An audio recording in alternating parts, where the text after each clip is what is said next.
In the glittering world of ancient Rome, behind the marble columns and golden palaces, lay a grim reality that history often overlooks. While we celebrate Rome's military victories, architectural wonders, and legal innovations, we rarely discuss those who paid the greatest price to sustain this grandeur. Young men were forced into lives of servitude as male concubines to the wealthy and powerful. These were not just servants or slaves performing household tasks. They were human beings trapped in a system designed to exploit their youth, beauty, and vulnerability for the pleasure of Rome's elite. Their stories reveal a side of the Roman Empire that challenges our idealized view of this ancient civilization, exposing the harsh reality of being powerless in a world where might dictated right. Before we delve into these forgotten tales of survival and suffering, if you enjoy uncovering history's hidden truths, consider hitting that like button and subscribing for more content like this. And please, comment below to let me know where you're listening from. It's amazing that we're exploring these ancient stories together from different parts of the world, connected across time and space by our shared curiosity about the past. The Roman Empire's understanding of intimate companionship was vastly different from today's perspective. Where we see clear lines between consent and coercion, Romans saw a complex hierarchy where power ruled all. At the bottom of this hierarchy were young men, often taken from conquered lands or born into slavery, thrust into roles they never chose. These youths, some barely teenagers, were selected not for their skills or intelligence, but for their physical appearance and perceived ability to entertain their masters. They lived in constant uncertainty, never knowing when they might be summoned, what would be expected of them, or how their refusal or compliance might impact their survival. The selection process was dehumanizing. Wealthy Romans visited slave markets like modern people might attend a livestock auction, evaluating potential purchases for their physical traits, age, and origin. Young men from Greece were particularly prized for their supposed refinement and education, while those from Germanic tribes were valued for their fair complexion and robust build.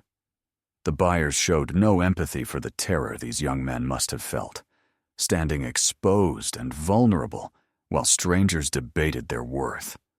Once purchased, these concubines entered households where their lives were no longer their own. They were expected to be available at all hours, to anticipate their master's needs before being asked, and to maintain an appearance of willing participation regardless of their true feelings. The psychological toll of this existence cannot be overstated. Imagine being forced to smile and appear grateful while enduring treatment that violated every aspect of your dignity and autonomy. The daily life of a male concubine varied based on their master's preferences and social standing. Some lived in luxury, dressed in fine clothes, and had access to education and cultural activities, but always with the understanding that these privileges came at a cost. Others lived in conditions barely better than common slaves, summoned only when their master wanted their company, then dismissed to quarters lacking privacy, personal possessions, and hope of escape. Their situation was particularly tragic due to the complete absence of legal protection or recourse. While Roman law offered some protections for citizens, and even certain rights for slaves, male concubines existed in a gray area where their master's desires overshadowed any concern for their well-being. They couldn't seek help from authorities, form meaningful relationships, or even express their suffering without risking punishment. The psychological manipulation these young men faced was perhaps more damaging than the physical aspects of their servitude. Masters often used techniques to break down their resistance and create dependency. Some concubines received special privileges or temporary kindness, only to have these withdrawn as punishment for perceived slights. This created a constant state of anxiety and confusion, as they never knew whether they were in favor or facing punishment. Many masters intentionally isolated their concubines from other household members, preventing them from forming friendships or alliances that might offer emotional support. This isolation was especially cruel for young men torn from their families and communities, as it severed any connection to their former identities or cultures. The competitive nature of some households added another layer of psychological torture. When masters kept multiple concubines, they often pitted them against each other for attention and privileges, preventing solidarity among the victims and creating an atmosphere of constant tension and betrayal. Young men who might have found comfort in shared experiences instead competed for their master's favor, knowing that falling out of favor could mean even worse treatment. The education provided to some concubines was itself a form of control. While learning to read, write, and engage in philosophical discussions might seem like opportunities, these skills were taught primarily to make the concubines more entertaining companions. They were expected to discuss literature and politics, but only in ways that pleased their masters. Their education was another tool used to mold them into ideal objects for their owner's pleasure. Physical appearance was maintained through strict regimens that concubines were compelled to follow. They had to exercise regularly, adhere to specific diets, and undergo grooming practices to keep them looking youthful and attractive. Some even underwent cosmetic treatments or surgeries to alter their appearance according to their master's preferences. These procedures were performed without modern medical knowledge or pain relief, making them both dangerous and excruciating. The clothing and jewelry worn by concubines served as both adornments and symbols of ownership. Masters often took pride in how beautifully they could dress their companions, treating them more like living dolls than human beings. The irony was that while concubines might be draped in silk and gold, they remained utterly powerless beneath these beautiful trappings. Travel was another aspect of their lives that seemed privileged, but was actually another form of control. Some concubines accompanied their masters on trips to other cities or provinces, but this travel was never voluntary. They were essentially portable property, expected to provide the same services regardless of location, while adapting to new environments and social situations without complaint. The social dynamics of Roman households created additional challenges for male concubines. While they might live in luxury, they had no real status within the household hierarchy. Other slaves might look down on them, seeing their role as shameful, while free household members treated them as temporary diversions rather than individuals worthy of respect. The impact on families left behind cannot be overlooked. When young men were taken as concubines, their families often never learned what had become of them. Parents might spend years wondering whether their sons were alive or dead, unaware they were trapped in nearly inescapable situations. This separation was particularly cruel in cultures where family bonds were sacred and community support was essential for survival. Some concubines were acquired through debt slavery, where families facing financial ruin were forced to give up their sons to pay off debts. These families faced the impossible choice between watching all their children starve or sacrificing one son to save the rest. The psychological burden on both the families and the young men was devastating, as everyone involved knew the sacrifice being made. The few records of concubines attempting to escape revealed desperate young men driven to take enormous risks for even the slightest chance of freedom. The punishments for failed escape attempts were severe and public, meant to deter others from trying the same. These punishments often involved not just physical pain, but public humiliation, as masters wanted to demonstrate their total control over their property. Some concubines attempted to escape their suffering through suicide, but even this final escape was often denied. Masters, who had invested heavily in purchasing and maintaining their concubines, took measures to prevent this loss, including constant supervision and removing any objects that could be used for self-harm. The religious aspects of Roman society offered no comfort to these young men. While Romans worshipped gods associated with protection and justice, these divine protections did not extend to male concubines. Some found solace in foreign religions or mystery cults, but these spiritual practices had to be conducted in secret, as masters often controlled every aspect of their concubines' lives, including their religious beliefs. The economic value placed on concubines created a market that encouraged the continued capture and sale of young men. Wealthy Romans competed to acquire the most beautiful or talented companions, driving up prices and incentivizing traders to supply this market. The commodification of human beings peaked in these transactions, where young men's lives were reduced to mere monetary calculations. Training schools existed specifically to prepare young men for lives as concubines, much like gladiator schools prepared fighters for the arena.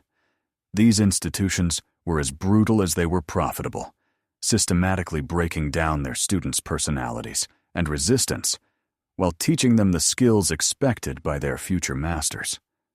The curriculum included not just physical training, but psychological conditioning to create compliant, attractive companions.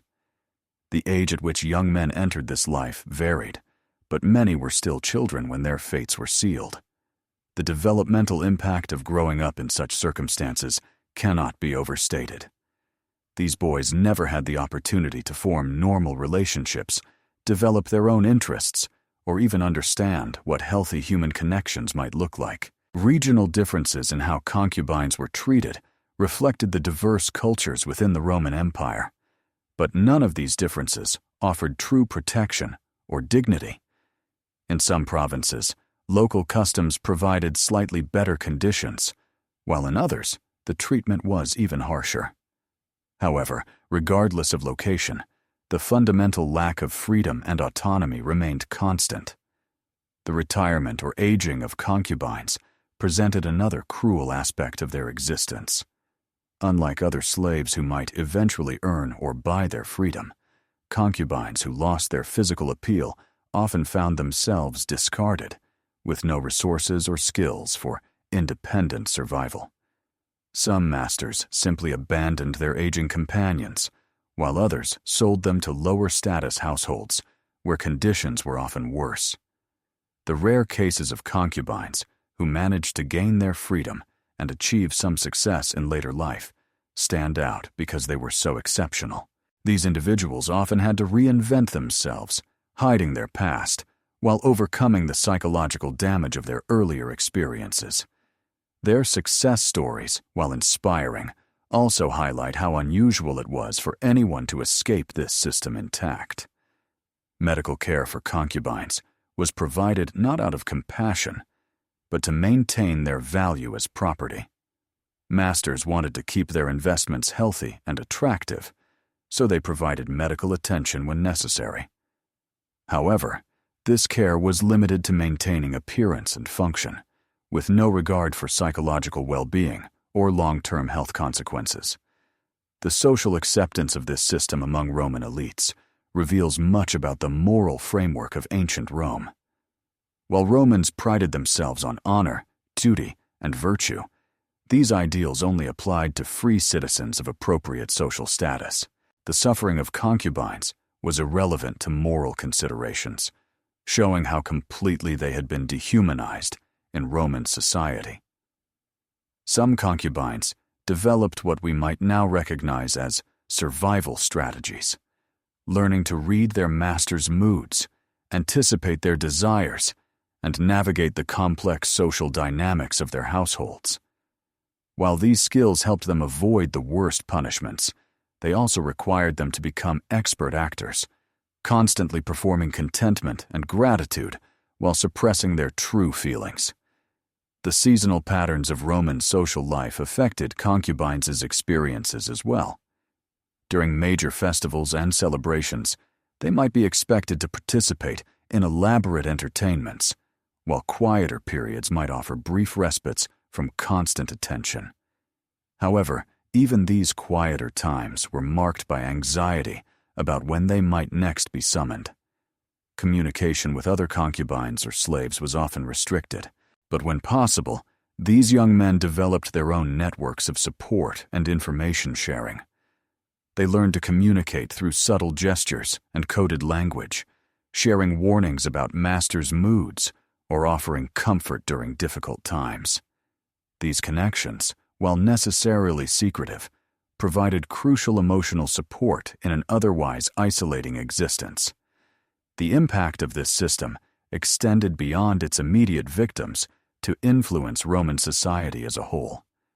The normalization of treating human beings as objects for pleasure contributed to a broader culture of exploitation and dehumanization. This cultural acceptance enabled Romans to justify other forms of cruelty and oppression, from gladiatorial games to the harsh suppression of slave revolts. Archaeological evidence offers glimpses into the lives of these forgotten victims. Artifacts found in affluent Roman homes include items likely used to control or monitor concubines, as well as personal belongings that hint at their daily experiences. However, most physical evidence of their existence has been lost to time, just as their voices were silenced in life. Literary references to male concubines in Roman writings are often brief and euphemistic, reflecting the author's desire to acknowledge these relationships without describing their more disturbing aspects. Between the lines of these texts, we can discern the reality of lives marked by powerlessness and exploitation. The transition periods when concubines were sold from one master to another were particularly traumatic, as they faced the uncertainty of new households, different expectations, and unknown levels of cruelty or kindness. Each transition meant starting over, learning to survive in a new environment, while maintaining the psychological defenses that had kept them alive before. Some masters treated their concubines as temporary amusements, quickly losing interest and either selling them or relegating them to ordinary household slavery. Others formed long-term attachments that, while still exploitative, provided some stability and predictability. Neither situation offered true security, as the concubine's fate always depended entirely on their master's whims. The seasonal migration of wealthy Romans between their urban houses and country villas meant many concubines spent their lives moving between different environments and social contexts. This constant adaptation required enormous psychological flexibility, while preventing them from establishing roots or forming lasting connections with places or people. The education of concubines in music, poetry, and conversation created a cruel irony. They were taught to appreciate beauty and culture while being denied any opportunity to create or contribute to these fields themselves. They became living repositories of artistic knowledge and skill, but always in service to others' enjoyment rather than their own expression. Physical training regimens imposed on concubines were designed to maintain their appeal to their masters, but these programs were often extreme and punishing. Young men had no choice but to endure whatever exercise, dietary restrictions, or body modifications their masters demanded, regardless of the physical or psychological cost. The seasonal celebrations and festivals of Roman society created additional pressures for concubines, who were often expected to participate in elaborate entertainments or private celebrations. These events might appear festive from the outside, but for the concubines involved, they were opportunities for humiliation and exploitation. Developing personal relationships between concubines and other household members was complicated by their ambiguous status. While they might live in luxury, everyone knew their position depended entirely on their master's favor, making true friendship or romance nearly impossible. The regional trade networks supplying young men as concubines spanned the entire Mediterranean and beyond. This system incentivized warfare, kidnapping, and debt slavery as traders met the demand from wealthy Roman households. The human cost of maintaining this supply chain was enormous, impacting not just the victims, but entire communities and cultures. Training and conditioning concubines involved not only learning specific skills, but also undergoing psychological manipulation designed to break their resistance and create dependency. Masters and their agents became experts at identifying and exploiting psychological weaknesses, using techniques recognized today as systematic abuse. The clothing and ornamentation of concubines served multiple purposes beyond decoration. These items marked their status, showcased their master's wealth and taste, and were constant reminders of their lack of autonomy. Even their physical appearance was not theirs to control. Medical and grooming practices imposed on concubines often involved painful, dangerous, or permanently disfiguring procedures.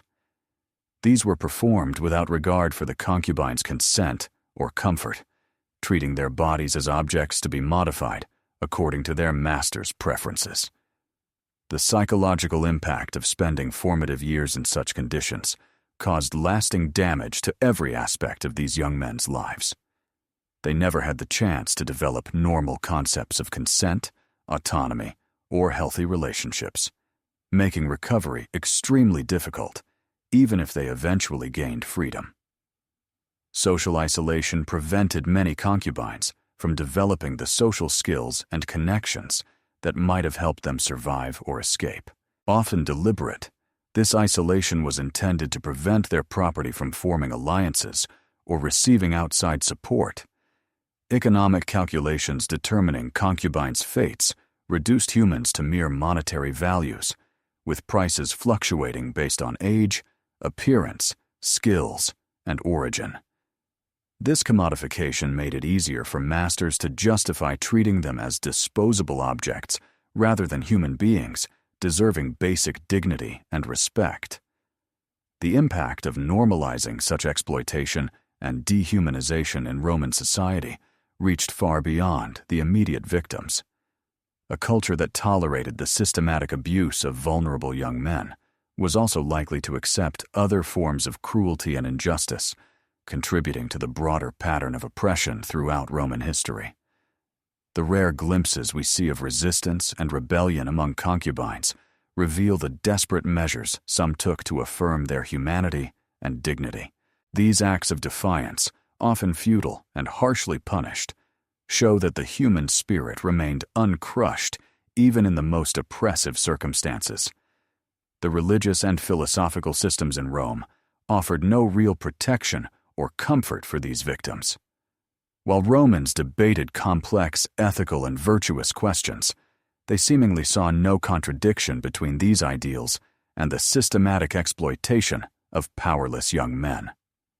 The seasonal rhythms of Roman social life created predictable patterns of exploitation, with certain times of year demanding more from concubines. These patterns meant that even during quieter periods, they lived with the awareness that busier, more demanding times were approaching. The impact of this system on the families and communities from which concubines were taken cannot be ignored. The loss of young men affected not just the victims, but entire social networks, contributing to the broader disruption and suffering caused by Roman expansion and exploitation. The training and preparation of concubines involved systematic techniques to break down their psychological defenses and ensure compliance.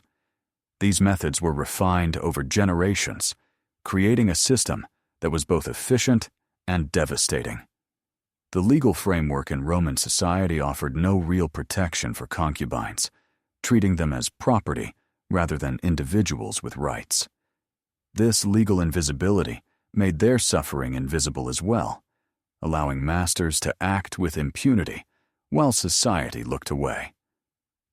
The economic incentives driving this system created a self-perpetuating cycle of exploitation, as profits from human trading encouraged continued capture and abuse. Breaking this cycle would have required fundamental changes to Roman society and values, which never occurred. The physical and psychological conditioning imposed on concubines was designed to ensure perfect compliance, but the human cost was immense. Young men were systematically stripped of their autonomy, dignity, and sense of self, often never regaining these essential aspects of humanity, even if they later gained freedom. Reflecting on these overlooked stories of suffering and survival reminds us that behind every historical statistic was a real human being with hopes, fears, and dreams that were never realized. The concubines of ancient Rome were not mere footnotes in history, but individuals whose experiences reveal significant truths about power, exploitation, and human resilience. Their stories urge us to look beyond the marble facades and golden treasures of Rome, to see the human cost of its grandeur. They remind us that historical progress often came at the expense of the most vulnerable, and the price of luxury and power was often paid by those without a choice. The systematic nature of this exploitation shows how societies can easily normalize and institutionalize cruelty when it benefits the powerful. The Romans' ability to uphold elaborate philosophical and legal systems while running a network of human trafficking highlights how selective moral reasoning can become when it challenges existing power structures. These young men's experiences also highlight the resilience of the human spirit. Despite facing circumstances meant to break them, many found ways to maintain a sense of self and dignity. Their small acts of resistance, moments of connection, and determination to survive represent triumphs of humanity over systematic dehumanization. Understanding their stories helps us recognize similar patterns of exploitation and abuse today. Although the forms may have changed, the dynamics of power, vulnerability, and systematic oppression remain relevant. Their experiences warn us of what can happen when societies let the powerful treat others as objects for their pleasure and profit. The silence surrounding these stories reflects our discomfort with acknowledging historical injustice. By bringing these forgotten voices to light, we honor their memory and remind ourselves of our duty to prevent such abuse from happening again. The concubines of ancient Rome lived and died in conditions no one should endure. Their stories deserve to be remembered not as titillating curiosities, but as testimonies to human suffering and resilience. By remembering them, we acknowledge their humanity and commit to building a world where such exploitation is impossible. Their legacy challenges us to examine our society's treatment of its most vulnerable members and consider what future historians might uncover about the injustices we ignore or accept today. The questions their stories raise about power, consent, and human dignity are as relevant today as they were 2,000 years ago. Ultimately, the terrible life of a male concubine in the Roman Empire serves as a stark reminder that civilization's greatest achievements often rest on foundations of unspeakable cruelty. By recognizing this truth, we honor those who suffered and commit to ensuring that such systematic dehumanization never again becomes the hidden cost of progress and prosperity.